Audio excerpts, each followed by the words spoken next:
నమస్తే, నా పేరు అమృత్ తేజ. ఎన్ఎస్ఏ రాష్ట్ర ఉపాధ్యక్షుడిగా వ్యవహరిస్తాను. ఏదైతే మదనపల్లిలో చిన్నారిపై జరిగిన అత్యాచార సంఘటన మరొక ముందే పీలేరులో 5 ఏళ్ల బాలిక పైన 16 ఏళ్ల యువకుడు అత్యాచార యత్నానికి ప్రయత్నించడం అనేది ఆంధ్రప్రదేశ్ ఎన్ఎస్ఏగా తీవ్రంగా ఖండిస్తున్నాం. విషయం తెలిసిన అనంతరం తక్షణం స్పందించిన పోలీసు వారికి కూడా ఎన్ఎస్ఏ స్టూడెంట్స్ యూనియన్ ధన్యవాదాలు తెలియజేస్తూ భవిష్యత్తులో ఇలాంటి పునరావృతం కాకుండా అతనిపై కఠిన చట్టాలు ప్రయోగించాలని ఈరోజు ఆంధ్రప్రదేశ్ ఎన్ఎస్ఏగా మేమైతే డిమాండ్ చేయడం జరుగుతుంది. విషయం తెలిసిన మరుక్షణమే అసెంబ్లీలో ఉన్నటువంటి మన పీలేరు ఎమ్మెల్యే గారు కూడా స్పందించాలని మేము కూడా స్వాగతిస్తున్నాం. అదేవిధంగా భవిష్యత్తులో ఇలాంటివి జరగకుండా అసలు ఇలాంటి ప్రయత్నాలు చేస్తే ఎటువంటి శిక్షలు ఉంటాయనేది పాఠశాల స్థాయి నుంచి కళాశాల స్థాయి వరకు ఒక సబ్జెక్ట్గా చేర్చి ప్రభుత్వం ఈ విద్యార్థులకు అనేది అవగాహన కల్పించాలి. అదేవిధంగా మన ఆడబిడ్డల రక్షణలో తల్లిదండ్రుల పాత్ర అనేది కీలకంగా ఉండాలి.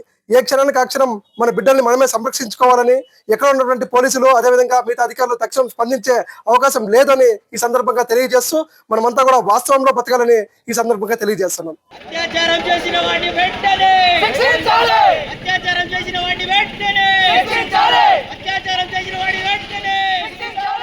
అందరికీ నమస్తే.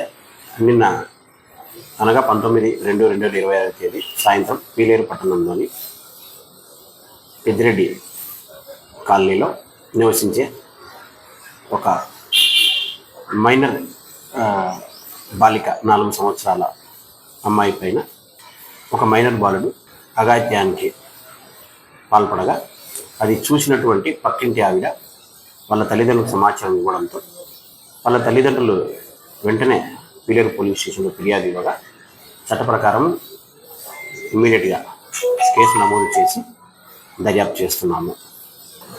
ఫిర్యాదు మేరకు రేప్ సెక్షన్ మరియు ఫోక్సో రెండు